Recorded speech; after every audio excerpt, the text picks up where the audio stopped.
Umakyat na sa 27 ang kaso ng indiscriminate discharge sa firearms ngayong taon mula sa 20 noong nakaraang taon. Sa insidenteng ito, 5 ang nasugatan habang 6 naman ang nabiktima ng stray bullet. 21 sa mga nagpaputok ng baril ay naaresto na habang hinahanap pa ang iba.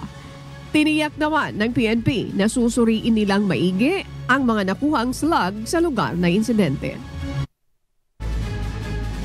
Yun naman pong mga slugs po na na-recover po doon sa mga lugar kung saan nakita po yung mga slugs at doon po sa mga na-recover po sa biktima ay isusumite po ito sa field units po ng forensic group.